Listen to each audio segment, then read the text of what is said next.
कर्नाटक हिजाब विवाद पर कल कर्नाटक हाईकोर्ट का फैसला आया था। कल कर्नाटक हाईकोर्ट ने सभी संस्थानों और सरकार को आदेश दिया था कि जल्द से जल्द सभी स्कूल और कॉलेजों को खोला जाए और साथ ही साथ कहा था कि अगले आदेश तक किसी भी तरह की धार्मिक मान्यताओं वाले कपड़े या प्रतीकों का प्रयोग कॉलेज और स्कूलों के छात्र नहीं करेंगे ड्रेस के साथ में। अपने मामले की अगली सुनवाई सोमवार को दोपहर 2:30 बजे करने की बात कही गई थी।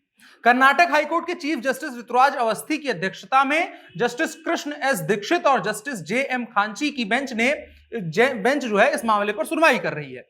सुनवाई के दौरान कर्नाटक हाईकोर्ट के चीफ जस्टिस ने मीडिया से यह भी अपील की थी कि कोर्ट के आदेश को देखे बिना बहस के दौरान कोर्ट द्वारा की गई किसी भी टिप्पणी को रिपोर्ट ना किया जाए। कोर्ट ने कहा कि सोशल मीडिया, अखबार या कहीं भी आदेश आने तक, जो पूरा आदेश आ जाए तब तक रिपोर्टिंग ना करें।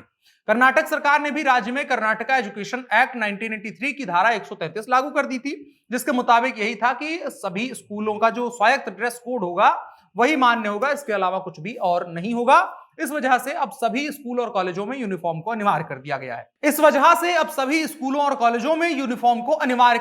है। इसके तहत सरकारी स्कूलों और कॉलेजों में तो तय यूनिफॉर्म पहनी ही जाएगी।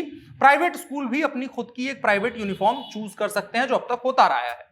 लेकिन कल ही कर्नाटक हाईकोर्ट के स्कूल कॉलेजों में हिजाब पर अंतरिम रोक के हाईकोर्ट के आदेश के बाद सुप्रीम कोर्ट में याचिका दायर कर दी गई थी। याचिका में हाईकोर्ट के आदेश को मुस्लिम लड़कियों से भेदभाव करना बताया गया था। इसके साथ ही हाईकोर्ट के इस आदेश पर तत्काल रोक लगाने की मांग की गई थी।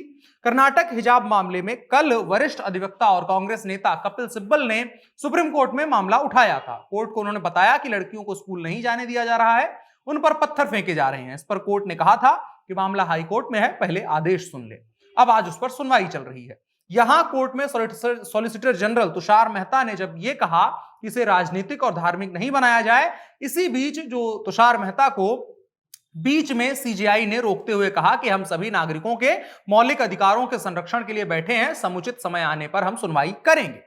कर्नाटक हाईकोर्ट के फैसले के खिलाफ सुप्रीम कोर्ट पहुंचे आदिल अहमद भी हैं। उन्होंने तर्क दिया कि 15 तारीख से एग्जाम शुरू है और विवाद का असर उस पर पड़ेगा। इस पर कोर्ट ने फिर से वही दोहराया कि मामला देख रहे हैं, जो सही होगा वो करेंगे। आपको बताएं, कुछ याचिकाकर्ता जो हिजाब बैन के खिलाफ है वो सुप्रीम कोर्ट पहुंचे हैं। इसमें कांग्रेस यूथ विंग के अध्यक्ष बीवी श्रीनिवास भी शामिल हैं। उन्होंने हाईकोर्ट के आदेश को आर्टिकल 25 का उल्लंघन बताया है। याचिकाकर्ता इसके अलावा आरिफ जमील भी हैं, उन्होंने भी सुप्रीम कोर्ट में याचिका दायर करी है। कुल मिलाकर के जो याचिकाएं सुप्रीम कोर्ट में हाईकोर्ट के आदेश के खिलाफ दायर की गई हैं, उनका कहना यही है कि स्कूलों में धार्मिक स्वतंत्रता के तहत हिजाब को गैर कानूनी करार ना दिया जाए, बल्कि स्कूलों की स्वायत्तता को छीनते हुए मजहबी ड्रेस को स्कूल का ड्रेस कोड के साथ मान्यता कानूनी प्रदान कर दी जाए।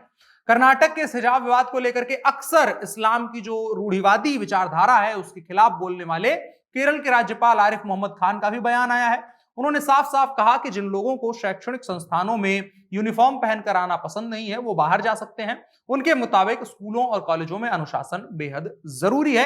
यही इसका लुब्बो-लुआब भी है। यही बात कॉलेज प्रशासन भी लगातार कह रहा है कि कॉलेज में डिसिप्लिन जरूरी है, ना कि किसी धर्म का प्रचार करना या धार्मिक मान्यताओं को मानने के लिए बाध्य किया जाना, किसी को भी या दबाव बनाना किसी के ऊपर कि वो माने, और या फिर किसी के द्वारा प्रशासन पर दबाव बनाया जाए कि उसको मानने दिया जाए।